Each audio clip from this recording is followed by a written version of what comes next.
think I'll be ready. Oh. I think it'll be just fine.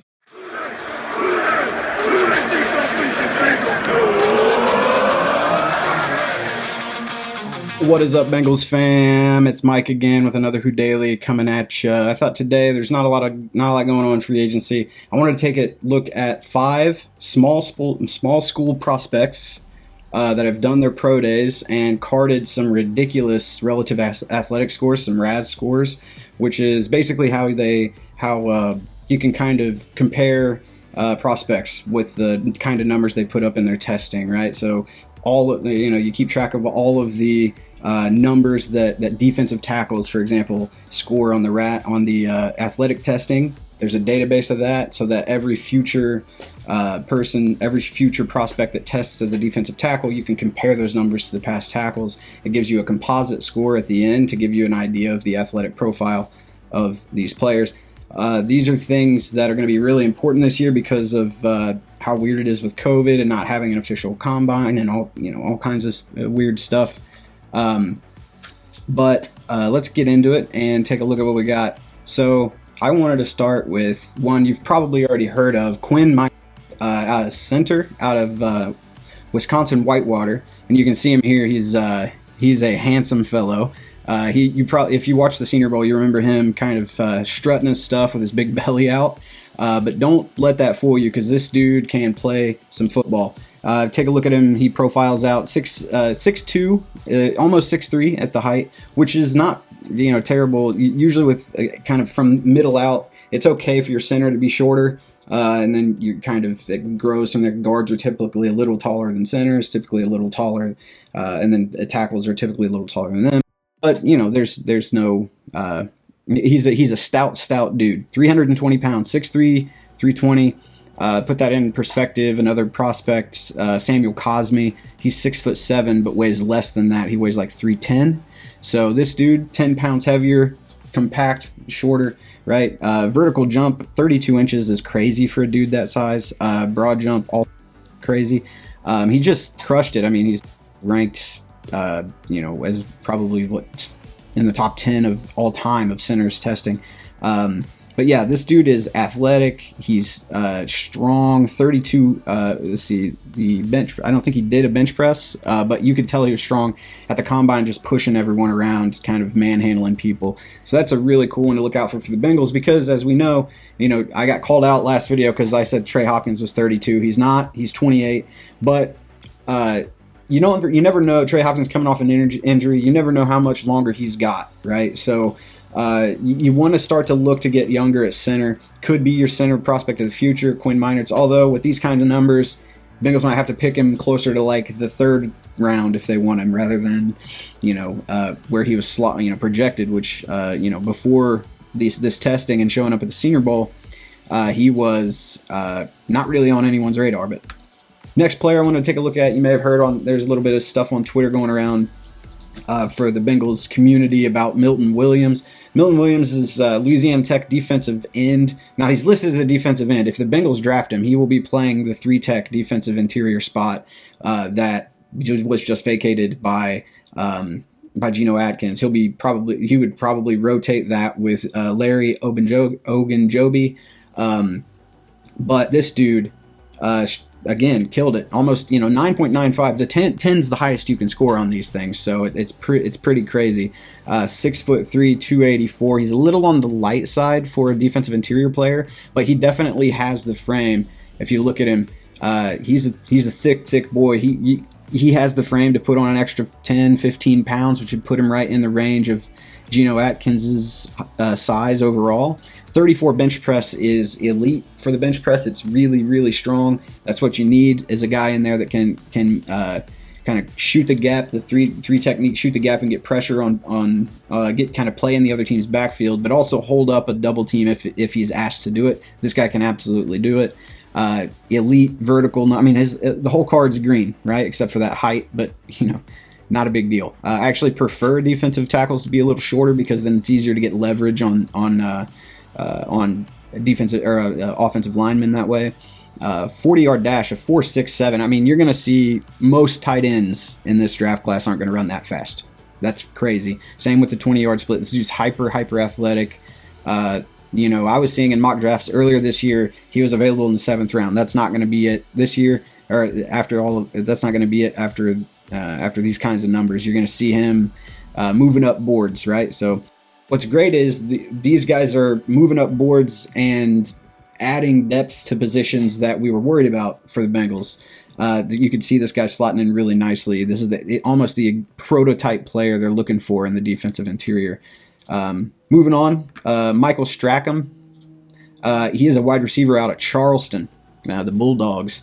9.79. The Bengals, they're gonna draft at least one, maybe two wide receivers in this draft. This is a really interesting prospect to be looking at.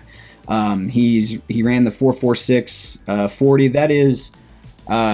That's don't get me wrong, that's super fast for any human being. But the Bengals do like their fast wide receivers, and they are looking to add speed in the wide receiver room this year. 4.46 is about as it's right in their wheelhouse. It's right around what AJ Green ran. He ran a little faster than that. But for a guy that's 6'5", 228 running 4.46, that's crazy. That's a big fella running that fast. His vertical jump isn't elite or anything, but it's good enough when you're 6'5" and jump 35 inches with that long arms. I mean, you're gonna be able to high point balls. You're gonna be able to position your body correctly. He kind of reminds me of a guy we used to call Slim. I'm a big West Virginia fan, and Chris Henry. He was rest in peace. Chris Henry was coming on really strong for the Bengals before he tragically passed in a very, very tragic and strange way. But this could be another one. This is already a really, really deep wide receiver class, even deeper than last year's. Adding guys like this from schools you didn't really think to look, it's a good sign for the Bengals to you don't want to reach for guys like this, but if they're sliding in the 5th, 6th round, these are really, really good value picks. You just never know with the draft, though. Some other team can take a look at him, really like him, and draft him in the 3rd round. Stuff like that happens. But moving on, let's check out another kind of need a little bit for the Bengals at tight end. Zach Davidson out of Central Missouri. He scored a 9.7, which is great. One thing you want to look at a lot of times for a modern tight end is that 40-yard dash, because Zach Taylor is going to use these tight ends. If he gets one that's capable, he's going to put him, he's going to put him in the slot. He's going to move him around the formations to try to get mismatches. Sorry. And this guy he ran a 4. That's pretty fast for a tight end, but that's not elite, top end stuff. That's probably right around what the top guys run. But whenever it's just tough to compare him when this draft class happens to have a guy in Kyle Pitts who ran just today a 4.4-ish 40, right? A 4.45 or something like. He ran a 40 as fast as that wide receiver we just talked about. So it's he's not a very he's not undersized, but you'd like to see him a little heavier. He's 6'6.5", which is he's a tall dude, so he should be a really good red zone target. He's got really good 20-yard splits and 10-yard splits, and what that means is that he's agile enough to run those short routes and get his feet set, and he's just an athletic guy in short space, which is what you want.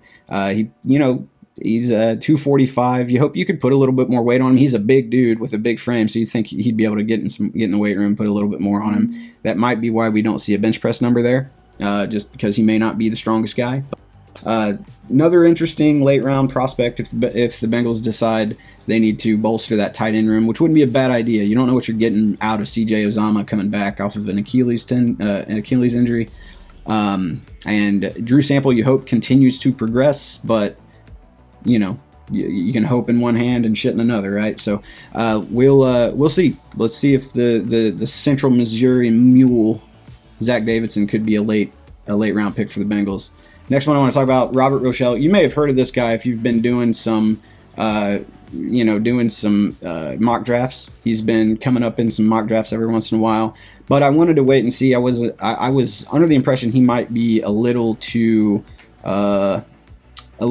weak, like on the weak side, and you can see that kind come through in his bench press score of 9, which is not very good. I mean, to be honest with you, I can do more than 9 at that, but you know, I'm 5'8", 2, right, and he's almost 6 feet tall, 193 pounds, but you know, different athletic profiles. It's not as big. It's usually when you see a corner that doesn't have a good bench press number, that means they're not very good at press, and they can get pushed around by bigger wide receivers. You know, we have to wait and see. Also, technique can mitigate that quite a bit. So if you find a guy with good technique, he can mitigate that being pushed around stuff and keep his hips square to the wide receiver so he doesn't get thrown off balance as easy. But you see this, just elite vertical leap at 6 foot tall. You know, if you jump 43 inches and you're anywhere close to the wide receiver, that's going to be a tough catch. Same thing with the broad jump. He's a 4.4 40. That's plenty fast enough. Really elite, 20-yard splits. He's just a really, really good athlete. It's just I haven't watched enough film on him to see, and that'll probably be the next step for these guys. Watch some film to see what the weaknesses are. And there's also a competition level situation. So you're only going to see Central Arkansas play against other Central Arkansas. You know what I mean? You're not going to see him playing against top competition. So it's a little tough, little bit tough read. That's why these guys could fall, though, right? I mean, it's one thing to go out and be a combine warrior and put up these awesome RAS scores and all this stuff. It does matter. It can give you a really good insight, especially if you have questions about a guy like, I'm only thinking about drafting Milton Williams if he puts up a crazy good combine score. Well, he did. So that's kind of what I wanted to do today on a slow Bengals news day. Give you guys a big who day, and watch out for those signings. They will be coming. The Bengals will sign a couple more guards. They'll sign probably a defensive tackle and another edge player, maybe even another. Just, there's still plenty of guys out there. Keep positive. We're going to have a big 21 who day. Love you guys. See you next time.